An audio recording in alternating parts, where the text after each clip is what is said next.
warahmatullahi wabarakatuh. Perkenalkan, saya Sulifi Marina Siregar. Saya dari kelompok pertama dalam mata kuliah Tarikh Tasri yang berjudul Kondisi Sosial dan Hukum Masyarakat Arab Islam. Baik, kami selaku kelompok pertama ingin menjelaskan isi tentang makalah kami. Masyarakat Arab sebelum Islam merupakan masyarakat yang hidup pada masa jahiliyah, yang mana jahiliyah ini berasal dari bahasa Arab, yaitu jahlan, yang artinya kebodohan. Sedangkan menurut syariat Islam, jahiliyah ini adalah ketidaktahuan tentang keilahian atau ketidaktahuan tentang ketuhanan. Dan pada masa jahiliyah ini adanya sebelum Nabi Muhammad SAW lahir.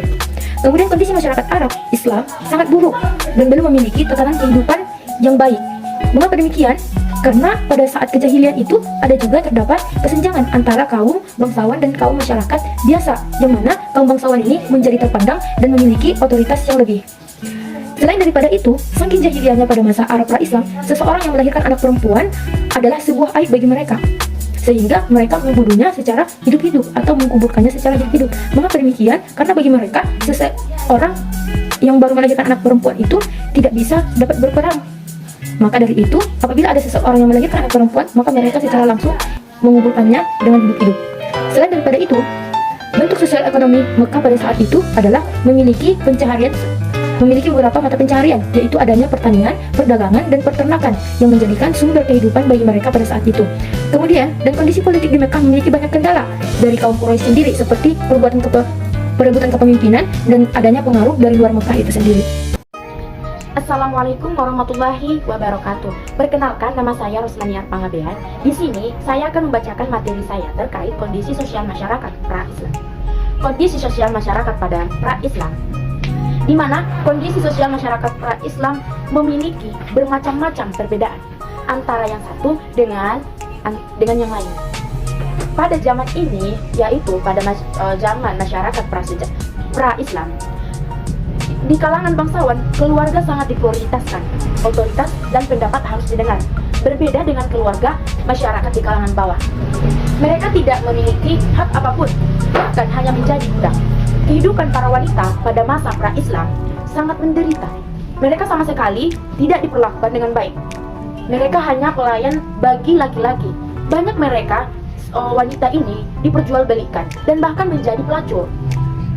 Perempuan pada masa pra-Islam ini, atau disebut dengan masa jahiliyah, ini adalah sangatlah dibenci karena membawa malapetaka terhadap kehidupan di dunia itu. Seperti seorang bayi perempuan, jika dilahirkan ke dunia, mereka langsung membunuhnya demi menutupi aib keluarga.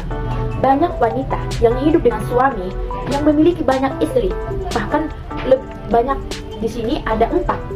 Kemudian, masyarakat Arab sebelum Islam sebenarnya sudah mengenal tradisi menulis puisi.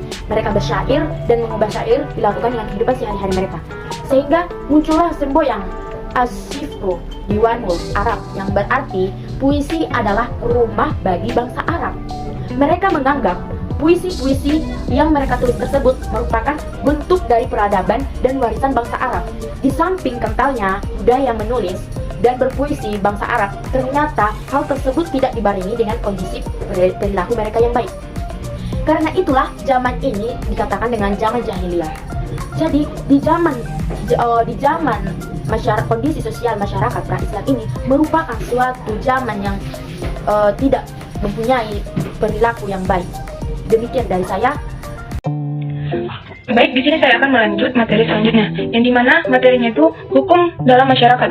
Hukum dalam masyarakat ini, sebagaimana yang telah dikemukakan sebelumnya, bahwa hukum adalah hal yang sangat urgen dalam masyarakat, karena masyarakat tanpa hukum, maka akan terjadi kekacauan balau.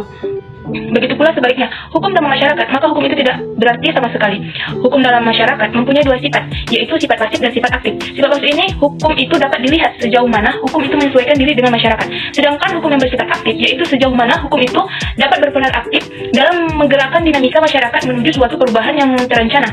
Dengan demikian, hukum sebagai alat untuk merubah masyarakat, aturan yang dibuat tanpa memperhatikan nilai yuridis, nilai filosofis, dan nilai utilitias terhadap masyarakat.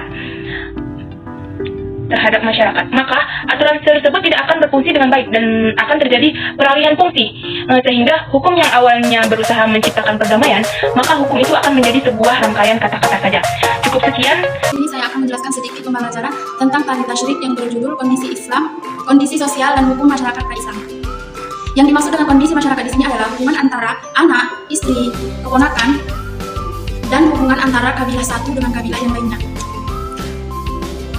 Masyarakat Arab memiliki sistem yang bersifat baku terhadap perkawinan.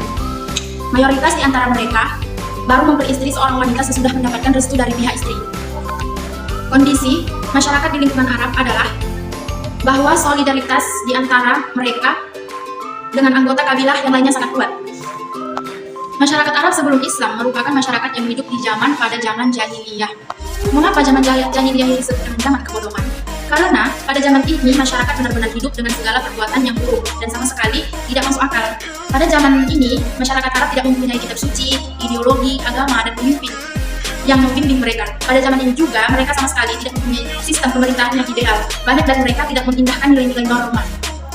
Pada zaman Islam, jahiliyah memiliki arti, yaitu ketidaktahuan akan petunjuk ilahi atau kondisi ketidaktahuan akan yang biasa mereka jalankan pada zaman jahiliyah tersebut. Cukup sekian yang dapat saya jelaskan. Saya akhiri. Assalamualaikum warahmatullahi wabarakatuh.